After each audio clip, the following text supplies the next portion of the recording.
Dalam Quran surat Al-Mulk, surat ke-67 ayat 23. Katakanlah, dialah yang menciptakan kamu dan menjadikan bagi kamu pendengaran, penglihatan dan kolbu. Tapi amat sedikit yang bersyukur. Maaf ya Bapak Ibu, ternyata Luqman itu langka. Karena Allah bilang, qalilam ma tashkurun. Qalil itu cuma 1%. Kalau kasir itu 99%. Jadi ternyata dari 100% manusia ini, kata Allah, yang bersyukur itu cuma 1%. Berarti Luqman itu cuma 1%. Jadi mencari orang yang bisa mengambil hikmah, bisa damai di setiap kondisi, bisa menerima semua yang terjadi apa adanya, dan dia selalu bersyukur terhadap yang terjadi. Tidak mudah mencarinya karena cuman 1%. Dan semoga yang 1% itu Bapak Ibu yang hadir di sini. Kenapa tepuk tangan? Kan saya baru bilang semoga. Semoga tuh belum.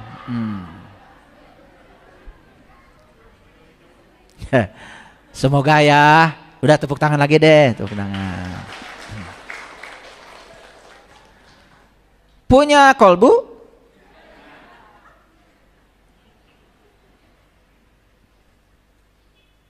Sudah bisa mendengar dengan kolbu? Sudah bisa melihat dengan kolbu? Karena ayat ini bukan cerita pendengaran yang ini, bukan cerita penglihatan yang ini. Kalau penglihatan semini kan gak usah diceritakan, semua sudah bisa melihat.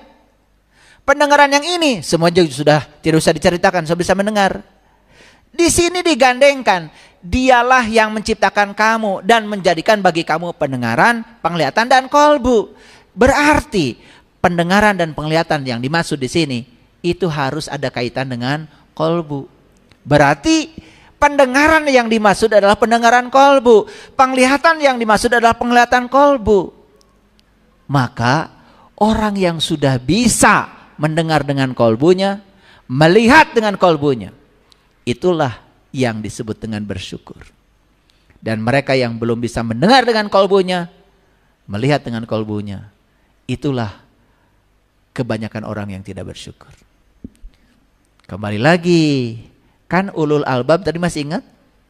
Orang yang bisa ingat Allah, berdiri, duduk dan berbaring. Kan gak mungkin bisa ingat kalau belum tahu. Dan untuk tahu kan alatnya sudah diberi, yaitu kolbu. Dan kolbu dikasih potensi, 2 potensi kolbu, mendengar dan melihat. Bahkan di ayat lain, kolbu itu punya potensi 1 lagi, memahami. Maka di Quran dikatakan, dan sesungguhnya penghuni neraka jahanam itu kebanyakan adalah manusia dan jin. Siapa itu? Mereka punya kolbu, tetapi tidak digunakan untuk memahami. Mereka punya kolbu, tapi tidak digunakan untuk melihat. Mereka punya kolbu, tapi tidak digunakan untuk mendengar. Ulaika kal an'am balhum adol. Mereka itu tidak ada bedanya dengan binatang, bahkan lebih sesat daripada binatang. Jadi kalau soal melihat ini semua juga kita bisa ya. Kalau mendengar ini semua juga kita bisa, bukan? Nah, satu pelajaran lagi harus kita cari. Bagaimana kita bisa mendengar dengan kolbu, melihat dengan kolbu. Itulah potensi untuk bisa mengambil hikmah, menjadi Luqman, dan menjadi hamba Allah yang bersyukur sangat besar. Jangan sampai masuk pada kelompok orang yang tidak bersyukur. Karena Allah bilang yang bersyukur itu jumlahnya sangat sedikit. Nah, dalam Quran surat Al-Mu'min surat ke-40 ayat 61 Allah berfirman lagi, ya. Allah lah yang menjadikan malam untuk kamu supaya kamu beristirahat padanya, dan menjadikan siang terang benderang. Sesungguhnya Allah benar-benar mempunyai karunia yang dilimpahkan atas manusia. Akan tetapi kebanyakan manusia tidak bersyukur. Di sini dikatakan walakinna aksaron nasi la yashkurun. Jadi kalau tadi sedikit yang bersyukur, di sini kebanyakan manusia tidak bersyukur. Jadi kalau yang tadi menggunakan kalimat qalilan ma tashkurun, kalau ini pakai kalimat walakin aksaro, kasiro yang dipakai. Jadi ternyata yang bersyukur itu sangat sedikit, yang tidak bersyukur amat banyak. Makanya kasiro lawannya kolil. Kolil itu 1%, kasiro itu 99%, kebanyakan. Maaf ya, kita bawa ke dalam kehidupan sehari-hari.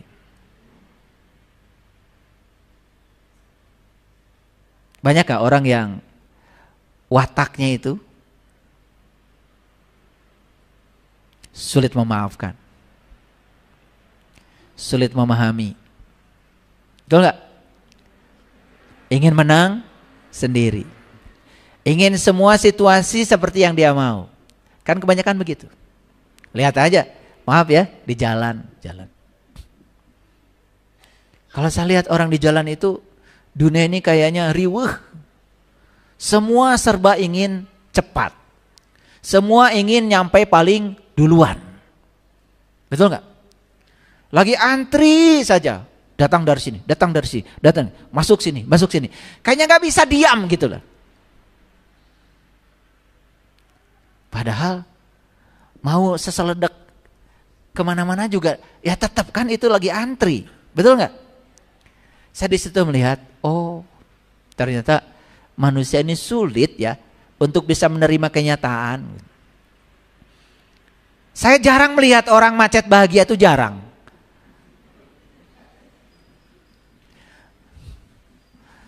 Dan bagi saya ya, kalau orang itu macet, riang, jalan, riang gitu, dapat yang diinginkan, riang, dapat yang tidak diinginkan, riang, itu bagi saya Luqman. Jadi saya berharap ya Luqman itu ada di jalan. Betul nggak? Kayaknya kalau Luqman ini sudah, watak Luqman ini dibawa ke jalan ya, kayaknya nggak perlu repot-repot itu Pak Polisi lalu lintas itu. Betul nggak? Kan sebetulnya damai aja. Saya mohon maaf ya, saya berkali-kali pergi ke negara yang menurut saya beradab gitu. Saya mau, sama istri saya kelihatan mau nyebrang aja dari jauh, itu dia buka kaca dan gini, tangannya gini, nyuruh saya untuk lewat. Memberi kesempatan pada orang lain untuk jalan gitu, itu dari kejauhan. Aduh, tersanjung saya.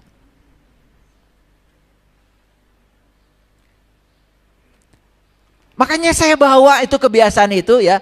Kalau ada orang yang mau udah ngasih sen, mau sepeda motor, mau apa, udah dari jauh saya berhenti. Dan kayaknya orang itu bahagia, tersanjung gitu. Masa orang harus lari gitu pontang-panting karena mobil kita, karena sepeda motor kita. Saya pernah menyaksikan tuh di jalan Surya Sumantri itu. Jadi mobil saya sudah berhenti nih, karena ada yang lewat, ngabring gitu, ya. Banyak yang lewatnya. Ini sepeda motor dari sini terus aja, jebret aja. Nabrak semua orang yang di sini. Ada anak kecil, ada orang dewasa, entah berapa orang gitu. Padahal mobil saya sudah diam di sini.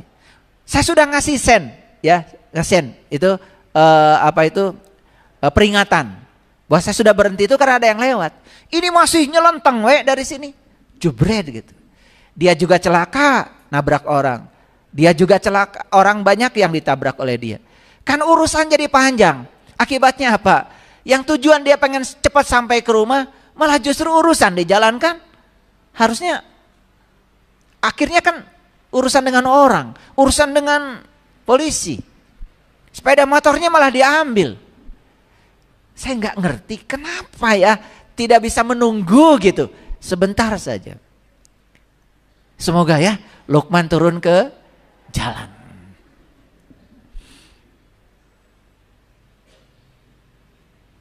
Makanya jangan menunggu hidup itu. Karena menunggu itu pikiran kita pergi ke masa depan. Nikmati semua momen apa adanya. Itulah pentingnya belajar kesadaran. Hadir di sini saat ini sekarang. Supaya tidak ada waktu buat menunggu. Saya kalau menaik pesawat kemudian harus delay.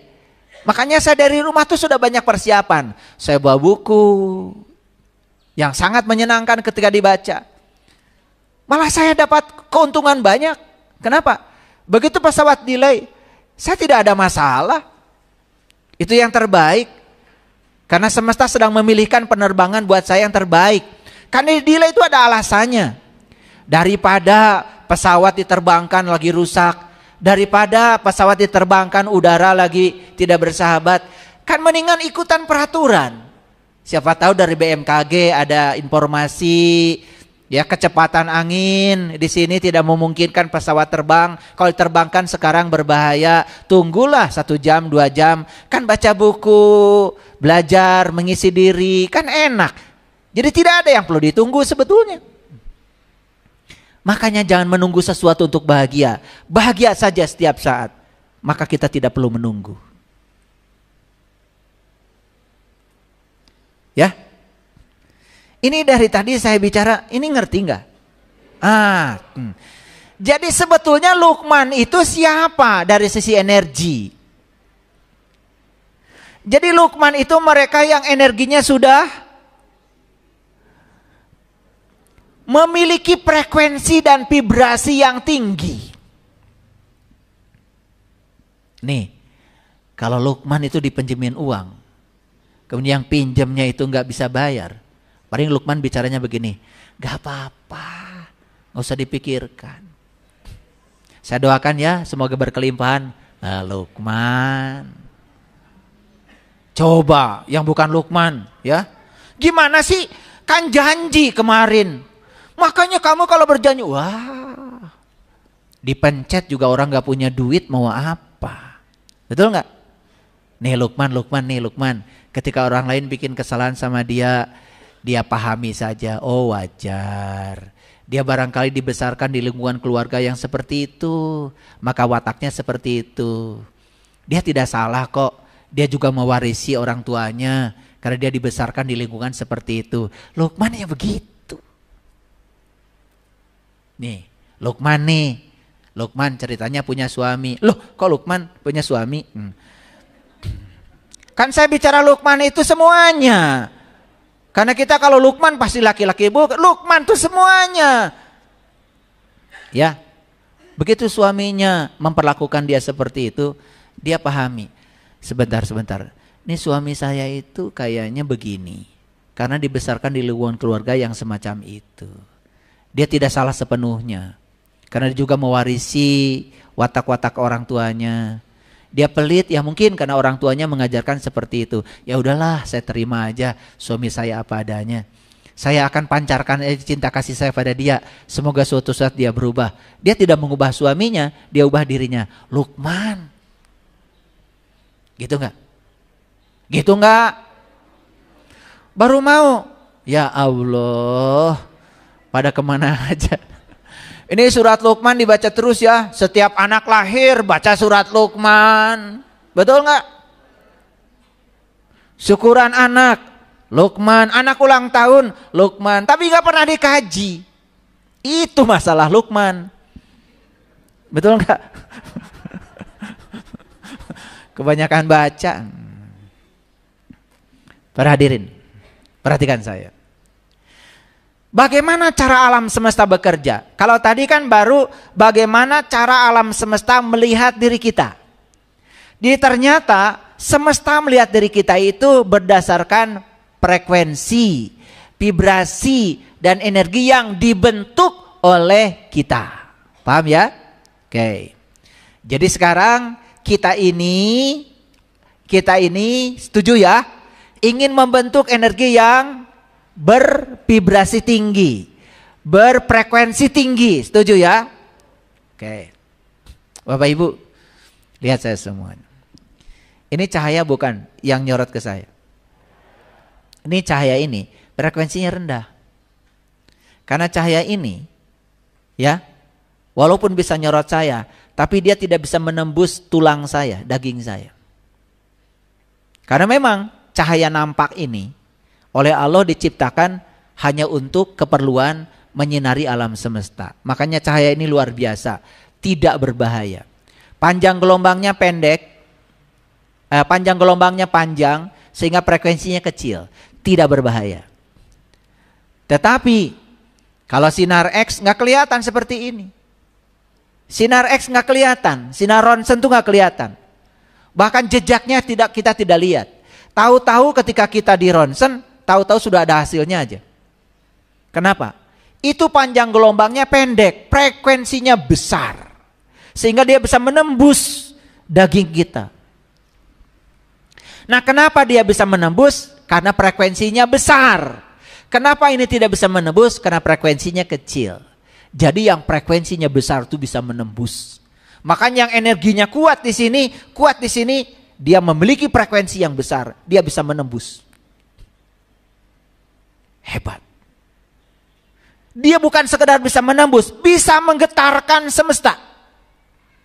Begitu dia frekuensinya kuat di sini, perasaannya kuat di sini, imajinasinya kuat, perasaannya kuat. Dia sedang mengimajinasikan mobil yang dia sukai. Dia rasakan mobil itu seakan-akan sudah hadir di tangannya, bahkan dia sudah melakukan berbagai hal dengan mobil itu, padahal saat itu mobilnya belum ada. Dia sedang menggetarkan mobil di showroom itu datang ke rumahnya. Pakai duit tentu saja. Masa digetarkan dari sini mobil datang ke rumah? Cara menggetarkannya itu ya tentu saja bukan mobil digetarkan, ya toh? Tetapi alam semesta ini akan bekerja sama mewujudkan keinginan dia. Saya sudah praktekkan hadirin. Saya bikin masjid ini dulu. Cuman punya uang 10 juta. Ini tanahnya 2000 meter. Bikin masjid sebesar ini. Ini fondasi masjid ini, itu 300 juta itu habis hanya buat beli batu. Karena ini rawa. 6 meter ini fondasinya, masjid ini. Dan saya tidak berhenti berimajinasi dan merasakan. Dan masjid ini persis seperti yang saya imajinasikan, persis seperti yang saya rasakan. Dan saya tidak punya utang untuk bikin masjid ini.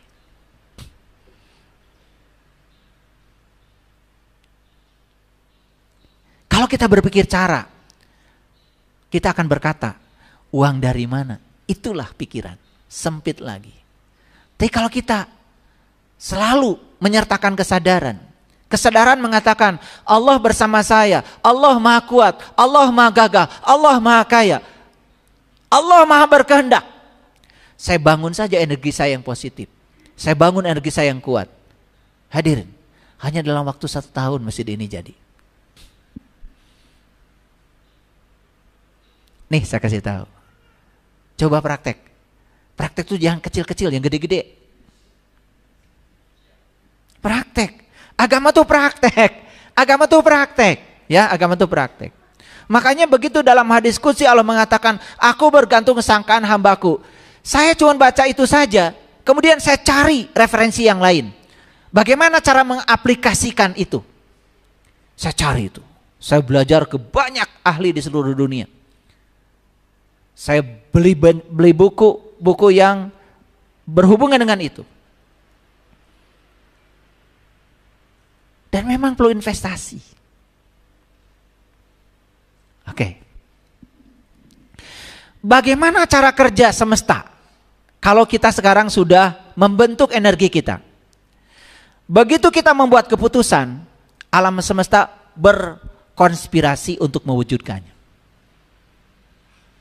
Hadirin, tangan kita itu cuma 2, terbatas. Tapi tangan semesta banyak. Orang di semesta ini banyak. Dan untuk mewujudkan keinginan saya bikin masjid ini, berapa banyak orang yang terlibat? Wah, kalau dihitung tidak akan terhitung. Tapi mereka digerakkan oleh semesta. Digerakkan oleh semesta. Tiba-tiba di situ ada toko, di sini ada toko bangunan. Saya dipertemukan dengan pemilik toko itu dan dia mengatakan pada saya, Pak, kalau Bapak perlu material, ambil aja di toko saya. Siapa yang menggerakkan? Kenalnya enggak. Bahkan keyakinan dia dengan keyakinan saya juga beda. Sampai saya bilang, ya, kok bisa percaya sama saya?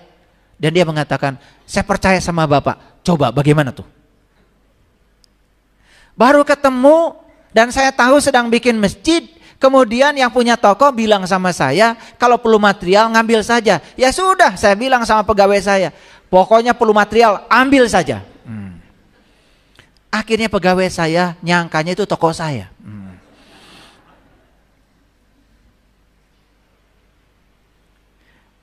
Saya pindah ke Sariwangi ke atas, ketemu orang yang sama. Saya lagi gini aja di depan. Sudah beli rumah di sana, mau saya renovasi. Tiba-tiba yang punya materialnya pakai sepeda motor lewat rumah saya. Itu nggak kenal, ngobrol sebentar langsung bilang, Bapak kalau perlu material di toko saya. Aduh, ini dapat yang sama lagi. Iya, ini saya ngebangun nggak berhenti sampai sekarang di atas itu. Bertahun-tahun sampai sekarang nggak berhenti ngebangun. Karena kalau berhenti saya kasihan sama pegawai. Kan mereka jadi libur. Maka saya ngebangun bukan niat membangun, niat ngasih pekerjaan sama pegawai-pegawai supaya nggak libur. Niatnya itu aja. Karena niatnya itu bukan ngebangun, bukan keserakahan, ngebangun terus. Nggak berhenti-berhenti. Itu pegawai saya tuh ngambil cat, ngambil kabel. Pokoknya kayak tokonya sendiri. Saya kan nggak pernah ada di rumah. Kayak gini keluyuran terus.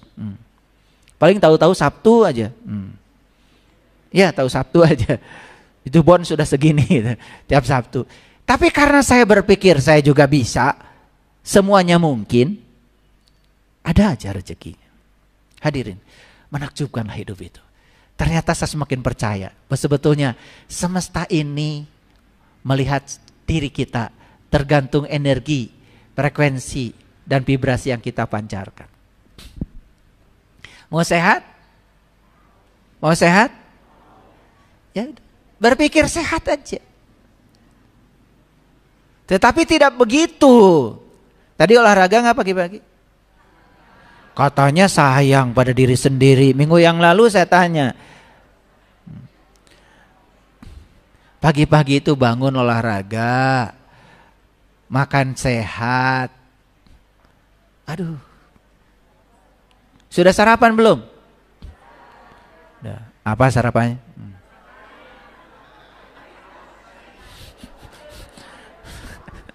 Udah, teruskan dulu ya.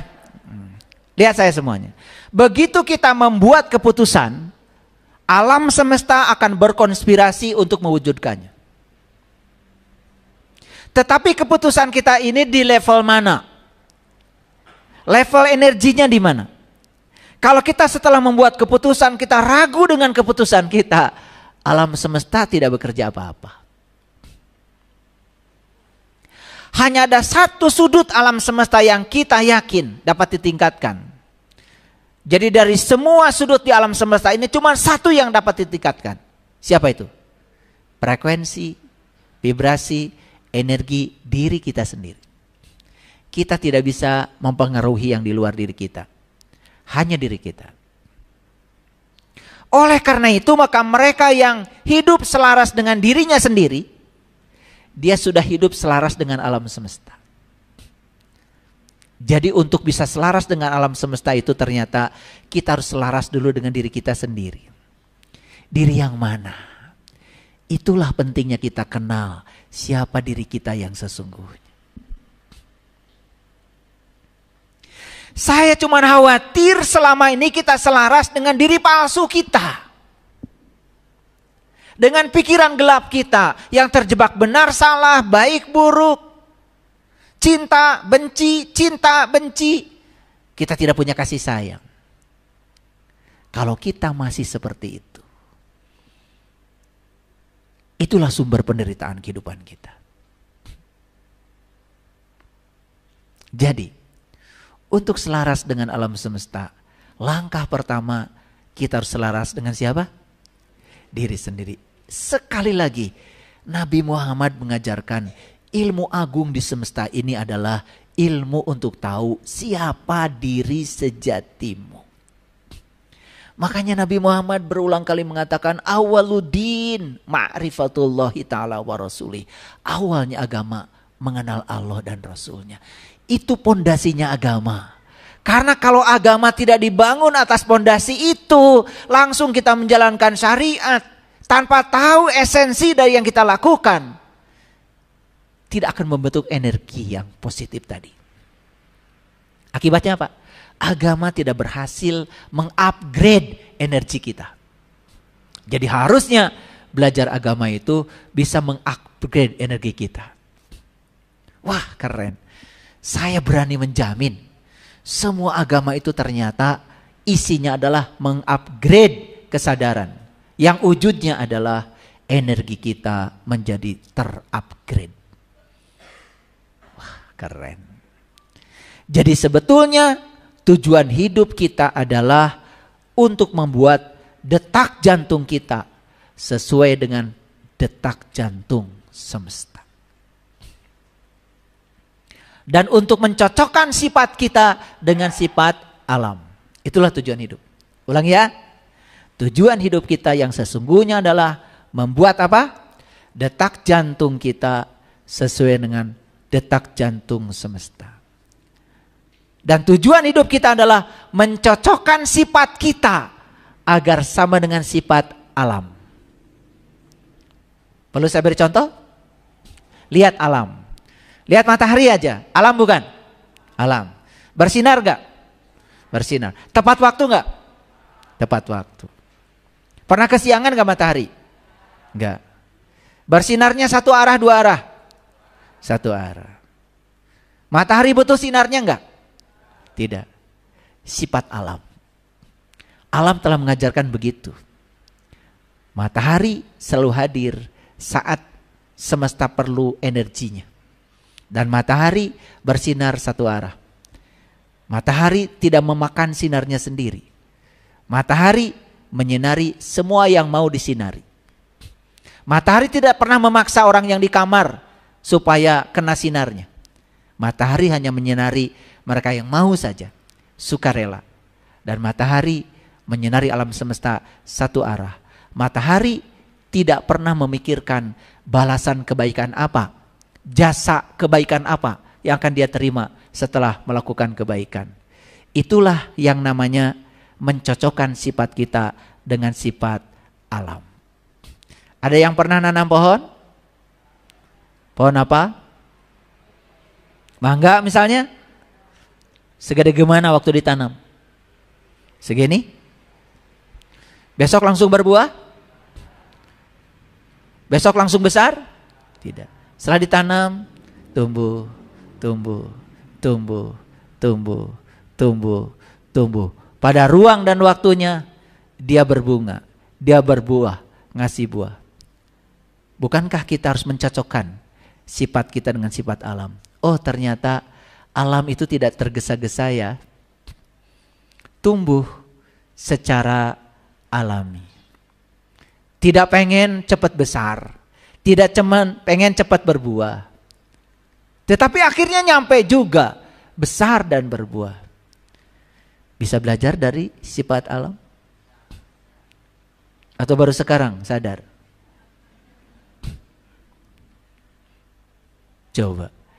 Ayo, kalau rekreasi dengan saya suka membawa komunitas saya ke alam, saya jelaskan satu persatu sampai akhirnya nangis. Oh iya ya, kenapa saya baru sadar? Coba lihat tuh, daun yang kering, gak usah diratapi. Karena setiap ada daun yang kering jatuh, daun yang kering itu pasti akan menjadi pupuk. Hanya diganti saja, ketika jadi pupuk, kemudian diserap oleh akar dan besok sudah tumbuh daun baru. Sesederhana itu Allah mengajarkan, kalau ada yang hilang dari kamu, tenang aja, tenang aja. Kalau Allah mengambil yang baik darimu, berarti Allah akan mengganti yang lebih baik kepadamu. Mencocokkan sifat kita dengan sifat alam? Bisa. Coba lihat sungai mengalir. Kemana? Ke tempat yang lebih rendah. Dan sungai itu selalu, air itu selalu mengisi ruang sesuai dengan bentuknya. Betul? Apa sifat kita yang harus dicocokkan dengan alam? Belajar dari air. Selalu pergi dari tempat tinggi ke tempat rendah. Coba. Belajar untuk rendah hati. Belajar tidak sombong kalau banyak ilmu. Belajar untuk tidak merasa kaya ketika berada. Belajar untuk menjadi yang bukan siapa-siapa seperti air. Air selalu mengisi wadah sesuai dengan bentuknya. Belajar, beradaptasi pada setiap perubahan. Wah, banyak ya yang bisa kita pelajari dari semesta. Banyak? Di dapur coba, banyak gak pelajaran? Banyak. Lagi motong bawang, dibuka kulitnya, buka lagi, buka lagi, buka lagi, buka lagi. Yang terakhir apa? Air mata. Betul? Oh, ternyata alam semesta ini menyimpan rahasia. Kalau dibuka kulit luar, buka lagi kulit dalam, buka lagi, buka lagi, buka lagi. Yang tersisa cuman air mata. Belajar begitu. Pernah gak belajar yang tersisa air mata? Kalau belajarnya gak serius gak akan bisa. Saya mengajarkan mahasiswa. Hebat ya Allah. Apa hebatnya Pak? Allah menciptakan air. Itu molekul air itu pusat muatan negatif dan positifnya itu tidak di satu tempat. Dia itu sudah mengalami polarisasi secara alami. Sedangkan molekul-molekul yang lain di alam semesta ini baru terpolarisasi kalau dia mendapatkan medan listrik dan medan magnet. Air diciptakan Allah sudah terpolarisasi. Dan satu-satunya molekul yang sudah terpolarisasi secara alami hanya air. Apa kelebihannya Pak? Coba. Begitu molekul air ketemu molekul air. Karena dia sudah ada pengutuban muatan di dalamnya. Maka dia tidak pernah diam. Dia bergerak terus. Bergerak terus. Bergerak terus. Makanya kalau saya pakai mikroskop, lihat molekul air, gerakannya itu sangat-sangat lincah, maka dia menjadi pelarut yang sangat bagus. Air mata keluar menetes, luar biasa ya Allah. Kalau saya melihat air seperti ini, biasa aja. Tapi kalau saya menggunakan mikroskop, saya larutkan garam, bagaimana cara air itu melarutkan garam, melarutkan kopi, melarutkan yang lain. Bayangkan kalau air tidak punya kemampuan melarutkan, bagaimana dia bisa, makanan kita bisa merata rasanya ke seluruh air. Subhanallah. Begitu dipanaskan, molekul air tambah lincah lagi, tambah lincah lagi, tambah lincah lagi. Di antar molekul itu ada ruang kosong, mengizinkan apa yang dilarutkan menempati ruang kosong itu. Sehingga kita bisa mencicipi sayur dengan nyaman, mencicipi sop dengan enak. Aduh, air mata. Jadi di dapur aja bisa air mata terus kalau kita ngerti dan berkesadaran. Begitu nggak kalau masak? Saya yakin enggak lah, ya. Kejauhan. Ya itu ya. Kadang-kadang baca bismillah aja lupa ya. Atas nama Allah yang Maha Pengasih, Maha Penyayang, ini mau masak, ya. Begitu ada sesuatu yang tidak diinginkan, langsung marah-marah, langsung kesel, betul nggak? Iya, udah bohong lagi. Hadirin, tugas kita apa? Sekali lagi, meningkatkan energi, meningkatkan frekuensi, meningkatkan vibrasi, dan nanti alam semesta akan menselaraskan diri dengan energi, vibrasi, dan frekuensi yang dibentuk oleh kita. Allah sudah memaklumkan kepada kita, silahkan mau bersyukur di level mana. Mau membentuk energi kita seperti apa. Semua sudah dibebaskan. Allah menyediakan kebahagiaan yang sama, menyediakan rezeki yang sama, menyediakan kesempatan yang sama buat seluruh manusia. Karena tidak ada manusia yang lahir ke sini kebetulan. Semua manusia yang lahir ke sini direncanakan dengan cermat oleh Allah. Oleh karena itu, jangan pernah merasa rendah diri. Karena semua kita lahir ke sini karena dilahirkan oleh Allah lewat ibu dan ayah kita. Hargai diri kita sekarang. Pantaskan diri kita. Tidak ada yang tidak mungkin. Semua mungkin. Dan katakan pada dirimu, saya pasti bisa. Terima kasih. Assalamualaikum warahmatullahi wabarakatuh.